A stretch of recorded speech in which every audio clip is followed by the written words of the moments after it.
Hi natives, welcome to another video English lesson with me, John Williams of Native One English Learning. Now in today's video, I'm going to show you how to use the narrative tenses, and by the end of today's lesson, you're going to be able to use them to communicate and tell a story with grammatical accuracy. So the other day, I have been reading an article about how some actors and actresses had interesting jobs before they made it famous. And I thought to myself, why don't I make a presentation for you guys and just use that to show you how the narrative tenses work. So I'm going to present to you today to start a timeline presentation about one of my favorite actors, Hugh Jackman, and his starring role as the Wolverine in Marvel's X-Men movies. And then after that, I will give you an explanation of how to form those four narrative tenses and then how to use them to communicate about the past. And then finally, we're going to go back to that timeline story, analyze it so that you can see how those narrative tenses work in practice. So I hope you're ready to take notes. You've got your pen and paper at the ready, and I'll see you in a lesson.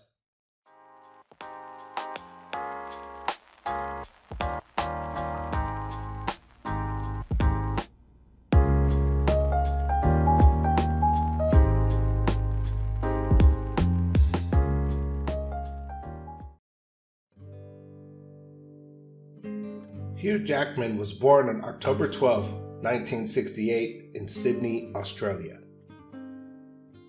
Almost 18 years later, he graduated from high school in 1986.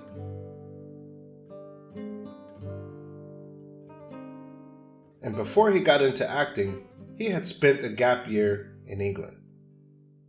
And one little known fact about Hugh Jackman is that while he was living there in England, he was working as a PE teacher. Later, he returned to Australia, where he then studied communications from 1988 to 1991. And while he was finishing up his final year, he also took his first drama course. During that course, his class put on the memorandum with Jackman as the lead role. And in 1994, he graduated from another acting course. Then, his career in theater began immediately and lasted 4 years. And in 2000, Jackman landed his breakthrough role of the Wolverine. However, Jackman had understood that his role didn't have many lines in the film. Therefore, he had been studying Clint Eastwood's Dirty Harry movies to get used to his new role. In total, he played the Wolverine for a record 17 years. And during that time, he had also starred in other films and musicals along the way. Thus far, Jackman has had an amazing acting career and stands as one of my favorite actors of all time.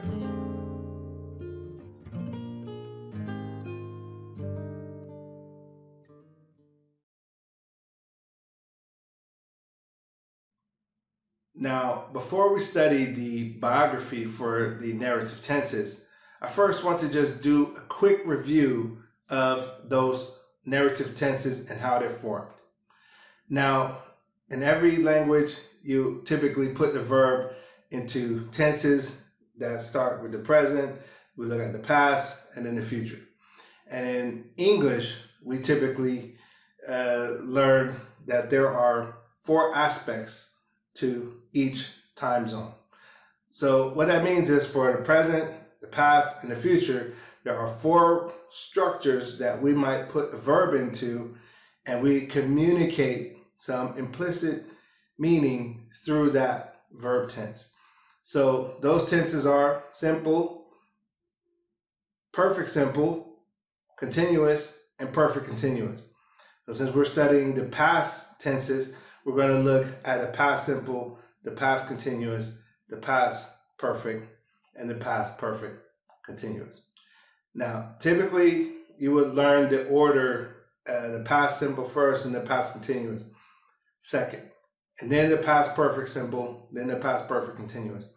But what I like to do is to teach you the simple tenses together. So we're going to do the past simple, then the past perfect simple.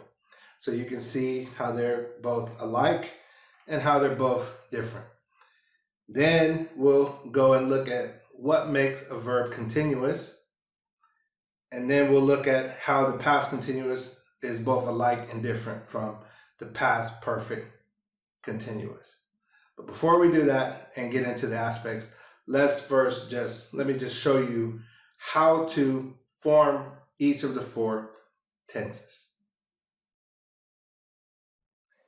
Right, let's start the tense formation with the past simple. There are two types of verbs when it comes to the past simple: regular and irregular.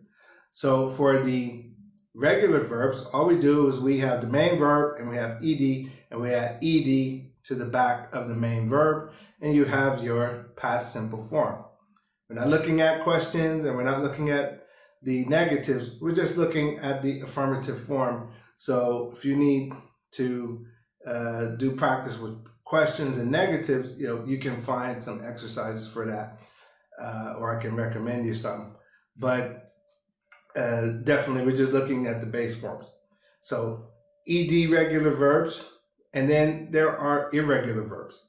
Now the irregular verb, there's no one form to put all the verbs to.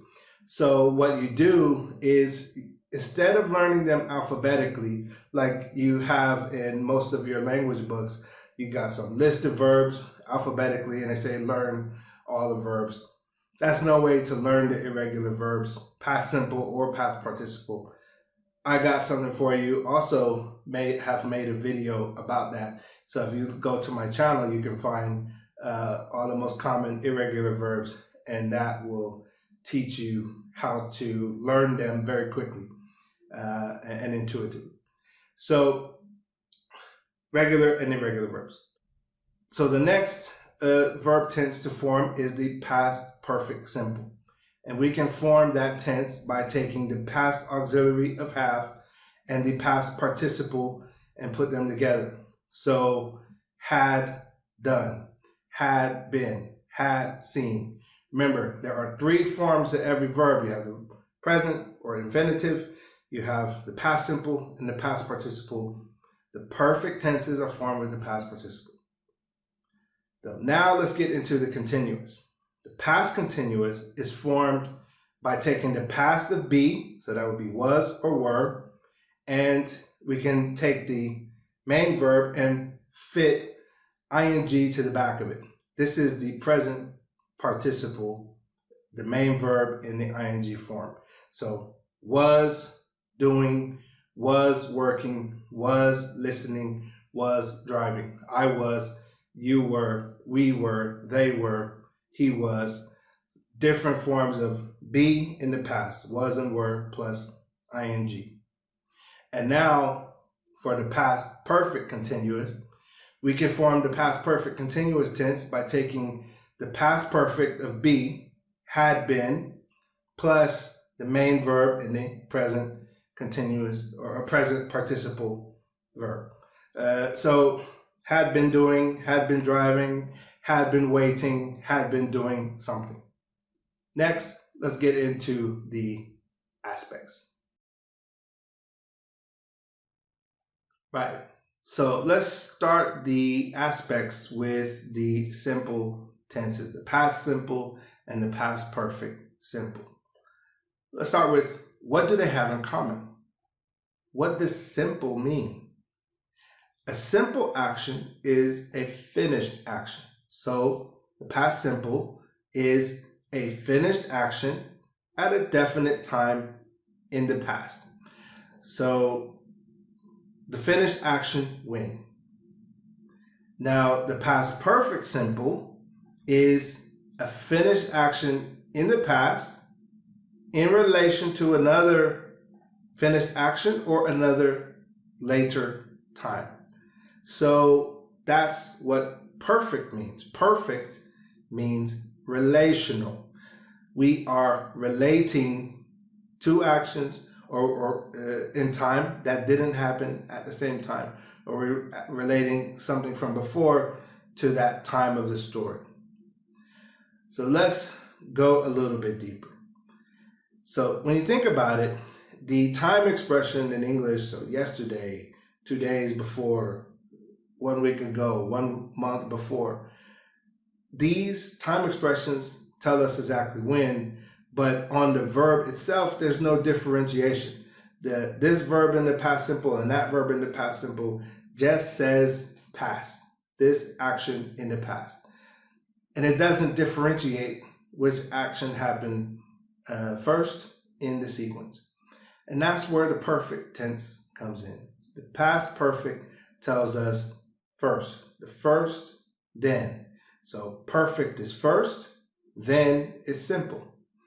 So with the simple, the past simple is just the next chronological action. So when we use discourse markers like first, next, then, later, eventually, these are advancing the story, advancing the narrative to the next action, the next chronological action. We use the past simple with those. But when we take two actions and relate them in a complex sentence with a time conjunction, like before or after or by the time or until, these time conjunctions will relate one action in time to another, and so perfect differentiates the first action. So next we're going to look at the continuous aspect, what makes a verb continuous and what makes a verb past perfect continuous. Then we'll go and study the timeline biography and look at those example sentences and show you how those aspects are at play. So now let's look at what makes an action continuous. Well, if simple means that it's finished, then continuous means that it's unfinished. So a past simple action, I did something yesterday, it was finished yesterday. But if I say I was doing it yesterday, there was an unfinished action when? Unfinished action yesterday, or unfinished action yesterday evening for dinner. So when we just say what action was in progress at a time in the past. Now this is typically for longer actions. So when we have a longer action, like I was reading, I was watching TV, I was driving, I was sleeping, I was doing something when. Now there's a second element that might make an action continuous, and that's for those shorter actions. So a shorter action, say it's like something I called you, right? I called you on the phone, right? So yesterday I called you and you didn't answer, right? And you didn't call me back, right? But let's say that I needed to talk to you. It was important. So I called you again and you didn't answer and you didn't return my call. And I called you again and again and again. So now you can see a string of actions. So when we repeat the same action again and again and again, it's continuous. So I was doing something when, or I was repeating the same action when. This is how we use the past continuous. So what makes an action past perfect continuous? Well, we take the past continuous, the long action, or the repeated short action, and we can apply the duration. So for how long. When we say how long we were doing this past unfinished action. So I had been driving for hours. I had been waiting for a long time. I had been doing something for how long? Or we can say until when. So a continuous action until. Until defines the time by which the continuous action stops. So I have been doing that action until, or I had been repeating that action until. This is how we use the past perfect continuous. So let's go back to our continuous example. I was calling you yesterday and you didn't pick up. Well, if I say how long, if I'm more explicit about the duration, I have been calling you all day yesterday and you didn't pick up. So adding all day. Or I had been calling you for the whole evening and you didn't pick up, right? I have been trying to reach you until it wasn't important anymore. And so it was continuous until it wasn't. Now, next, we're going to have a look back at that timeline story, and then we'll study those sentences and see where the aspects lay in that timeline story. So see you after the jump.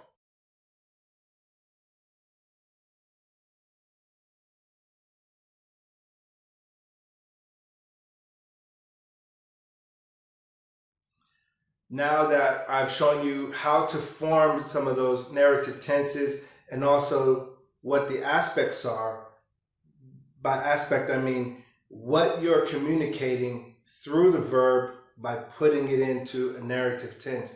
Now that we know what those are, let's look back at the timeline story and just examine those sentences for how those aspects work in a sentence.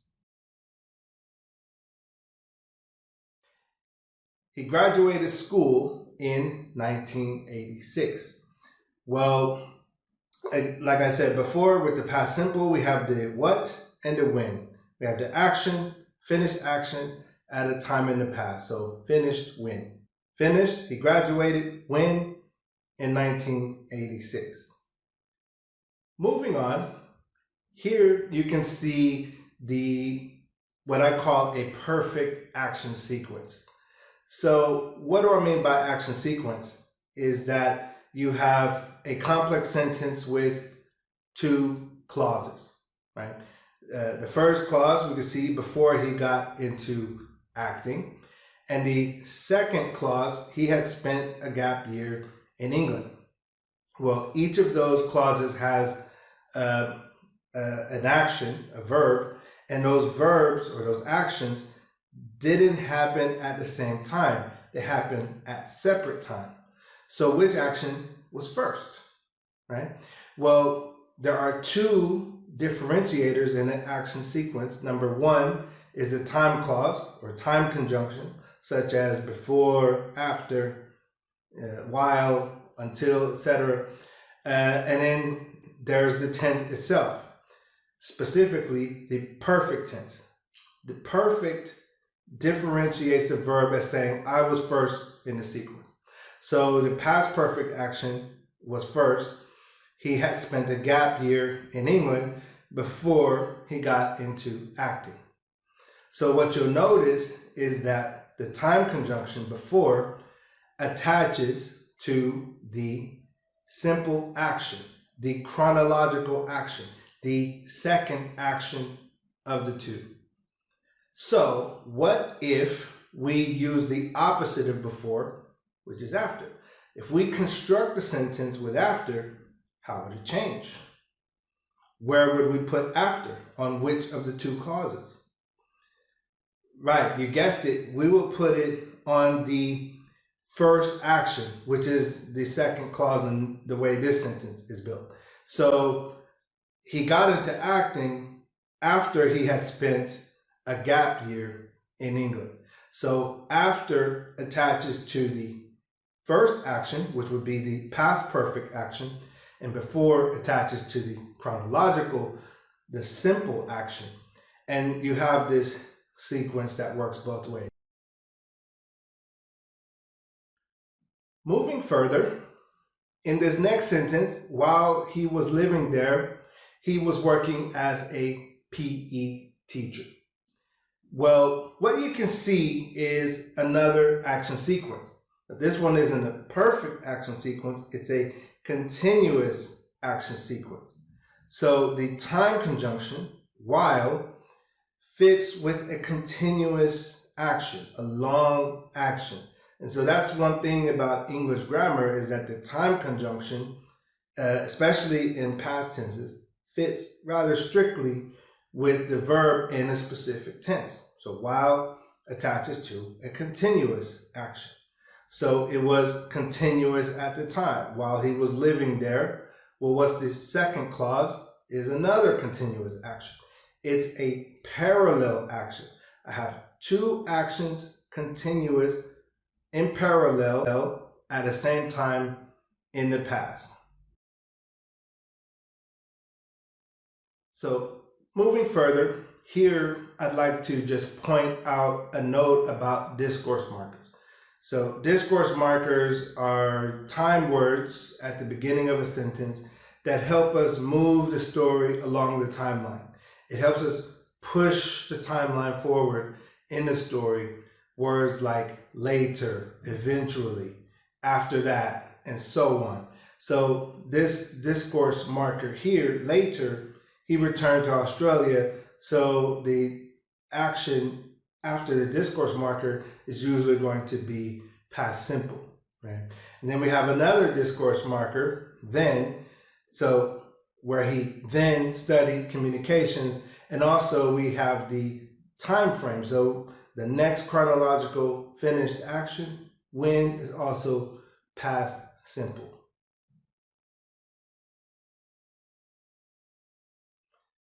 Now here you'll notice that this example sentence is similar to a previous one because we have a continuous action sequence, but with one noticeable difference. The second clause, or the independent clause, has a past simple tense. But why? Weren't they both continuous actions in the past? Well, here's a rule in English that when you have two actions in the past, they're both continuous, but one action is longer than the other, then the shorter of the two actions would be simple. It's treated as an interrupting action.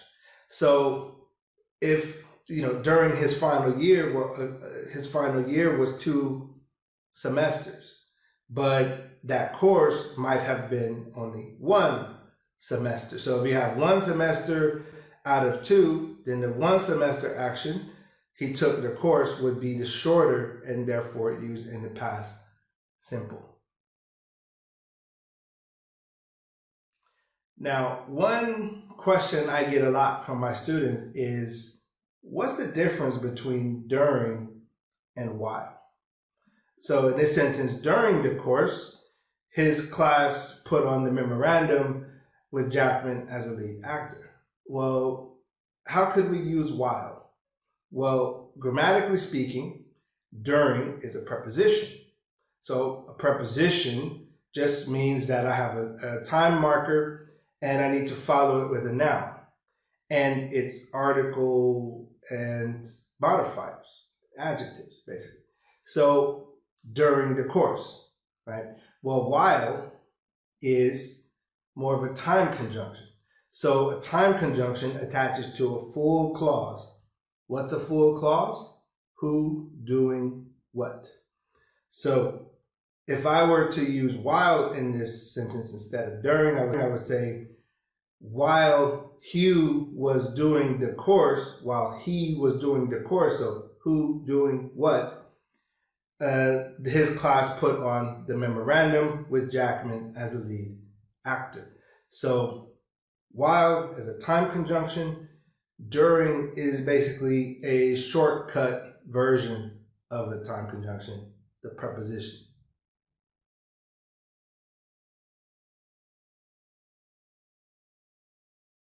Now here in this next set of sentences, I'm putting them together because the first one provides context for the second one. But you see in both sentences an element of the past perfect. One past perfect simple, the other past perfect continuous. Why? Well, again, perfect means that something happened before. And in this case, it's also prescribing the cause and effect, right? The cause leads to an effect. Now, most of the time, the cause happens before and the effect is something after. And so we denote the before action with the perfect, in this case, the past perfect simple. But this would be inverted cause and effect, because at the time he took the role of Wolverine, he had understood at that time that later when he's doing the acting, he will need to adjust his acting style to fit the character. So the cause is his understanding of what's required of him as an actor, and the effect is that he started taking action before to prepare. So before is perfect. He had understood that he would need to adjust his acting style, cause and effect. Therefore, he had been studying Clint Eastwood's Dirty Harry movies to get used to his new role. Again, cause and effect. Continuous action before. He had been studying Clint Eastwood. He had been practicing a new way of acting before he actually did the acting to play his part in the film. So continuous before is past perfect continuous. Here again, we're going to do two sentences together because they share one common thing, that both sentences have a time span of 17 years. So in the first one, in total, Jackman played the role of Wolverine for 17 years. So why is it past simple? Because we have one action, he played one finished action, he played this role, and he finished it after 17 years. So finished time, finished action, past simple, right? Now I hope it's unfinished because I'm a big fan and I hope to see another Wolverine movie. But for now, for the moment, there are no X-Men movies in the works. Now in the second sentence, so during that same 17 years where he played Wolverine, he had also starred in other films and musicals like Kate and Leopold, Van Helsing, Night at the Museum, and The Greatest Showman. Well, those films happened at different times in that 17 years. So when you have one action that finished or played out over one time, that's simple, past simple in this case. But when you have a number of actions, each at different times, finished at different times, played out over time, that's past perfect simple. So what the past perfect simple is doing is it groups all those related actions, those related finished actions, all into one. This is called the cumulative aspect of the past perfect simple. Now to close, thus far is an expression that we often use in the present perfect, similar to so far. So thus far, Jackman has had an amazing career and stands as one of my favorite actors all time. So I'll repeat the expression thus far. I hope you've enjoyed this presentation and you've learned a lot about the past narrative verb tenses in English. I'll see you with the final word after the jump. So that's how we use the 4 past narrative tenses to communicate about the past in English. Now, I hope you were able to follow along with everything and that you understood everything. And if you have any questions or there's something you missed, you can go back and rewatch the different parts for those explanations. And of course, if you have any questions, you can leave that question down in the comment section. as I do check the comments regularly. If you have any questions, I will do my best to answer.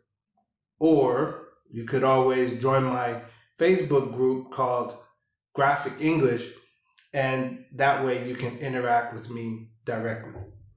Now, one more thing about today's video is that, as usual, I have created a study guide which you can find over on my website, native1.pl. And you can always download my study guides for free. So just head over there. You can download that study guide, and it can also help explain to you the narrative tenses and give you some examples about how they are used. So before we finish, before you jump away, I want to hear from you now. You've heard from me, so now I'd like to hear from you. Who's your favorite actor or actress? Where are they from? What are they famous for? And more importantly, what had they been doing before they became famous? So my story about Hugh Jackman, he had been a PE teacher before he got into acting. So what about your favorite actor or actress? Use that as an opportunity to make a practice sentence, and you can drop that down in the comment section. And of course, I will comment on it if it's correct. If it needs a bit of improvement, I'll make any corrections. So why don't you make a practice sentence and put that in the comment section. And while you're there, don't forget to like the video, share it with your friends, and of course, if you haven't already, subscribe to my channel so you don't miss any future upcoming video English lessons with me, John Williams, Native One English Learner. That's it for now, and I'll see you in the next one.